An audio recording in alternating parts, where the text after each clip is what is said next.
Assalamu alaikum. Welcome to our Simple Source channel. Today we are discussing fire. What is fire?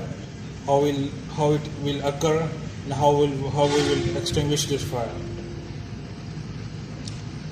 Fire is a self-sustaining chemical reaction with varying degree of light and heat. Fire is made up of four components: one fuel, oxygen, heat and chemical reaction. Simply इसे define किया जाए तो fire एक ऐसा reaction में जिसमें चार चीज़ों का होना ज़रूरी है, जिसे हीट, ऑक्सीजन और फ्यूल कहा जाता है। इनकी मौजूदगी में एक केमिकल रिएक्शन होता है जिससे फायर अक्कर होती है। ये बेसिक कंपोनेंट हैं फायर्स के, और इस शक्ल को पहले हम फायर ट्रायंगल का कहा जाता था, फायर टेट्राहाइड्रन कहा जाता है। पहले मतलब तीन कोनों वाली चीज़ थी, अब टेट्राहाइड्रन मतलब चार चीज़ें कंबाइन होंगी तो इसे टेट्राहाइड्रन कहा जाता है। ठीक है, तो आज हम इस चीज़ को डिफाइन, जैसे हमने फायर को डिफाइन किया, हम आगे इसे टाइप्स को डिफाइन करेंगे। देन उसके बाद हम इसे एक्सटिंग्विश कैसे करते हैं और इसे ये फैलती कैसे है और इसके प्रोसेस क्या फैलने वाले, उसको हम डिस्कस करेंगे। तो first of all, common cause of fire, fire क्यों लगती है? आप जैसे भी जानते हैं कहीं पे भी फायर होती है तो इसके पीछे कोई ना कोई रीज़न होता है। विदाउट रीज़न कोई काम नहीं होता।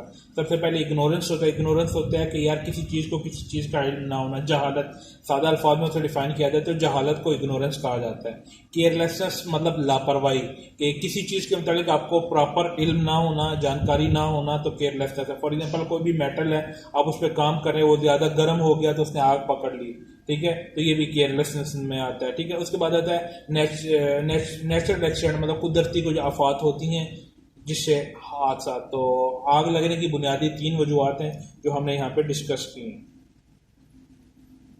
ठीक है, अब आग लग गई, अब आग वो फैलेगी कैसे, उसके लिए भी तीन अवामिल हैं, तीन उसकी रीजन होती है, जिसे हम कंडक्शन, कन्वेंशन और रेडिएशन कहा जाता है। कंडक्शन को कहा जाता है transfer of heat with in the material itself, मतलब बात मटेरियल के अंदर से जो हीट ट्रांसफर होती है। फॉर एग्जांपल, आप किसी भी मेटल, स्टील के मेटल को आग लगे एक साइड पे तो खुद बहुत दूसरी साइड गर्म हो जाती है। ठीक है, तो उससे कंडक्शन का प्रोसेस होता है। इसके अलावा convention is the transfer of heat by physical movement of hot message और गैसेज, मतलब कोई गैस की शक्ल में या किसी एयर में जो मूव हो जाती है तो उससे जो अमल होता है उसे कन्वेंशन कहा जाता है, कन्वेंशन कहा जाता है। फॉर एग्जांपल, आपने कहीं पे मोमबत्ती जलाई, उसके ऊपर आप हाथ रखते हैं तो आपको जलन जो फील होती है वो तो through. Third one, radiation. Radiation is emission of energy in waves and rays, मतलब कोई भी एनर्जी जो होती है थ्रू वेव्स के जो ट्रेवल करती है तो उसे कहा जाता है रेडिएशन। फॉर एग्जाम्पल, रेडिएशन के लिए सादा मिसाल हम ये देते हैं, मोस्टली बचपन में देखा होगा लोग प्रिज्म वगैरह से एक साइड में प्रिज्म रखते थे तो सूरज की शुआएं आती हैं, जब उसे टकरा के किसी चीज़ को हिट करती हैं तो उस चीज़ को आग लग जाती है। कपड़े वगैरह को या कागज़ को रखा जाता था, वो आग लग जाती थी, तो वो एक रेडिएशन का प्रोसेस था। ठीक है, तो ये होती है ट्रांसमिशन ऑफ फायर, के फायर कैसे फैलती है। अब आ जाता है कि हाउ टू एक्सटिंग्विश फायर या एलिमिनेशन ऑफ फायर, के हम आग को बुझाते कैसे हैं।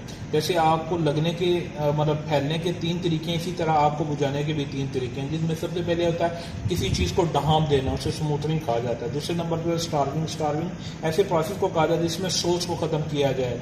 जो चीज़ को आग लगी हुई है आप उसे ख़त्म कर दें तो वो आग खुद ब खुद ख़त्म हो जाएगी। And third one is cooling. Cooling होता है जब पानी का स्प्रे किसी भी आग पे करें तो वो आग बुझ जाती है। तो ये आग बुझाने के तीन तरीके हैं। आई होप कि आपने इसको एंजॉय किया होगा और आपको कुछ आपकी समझ में आया होगा।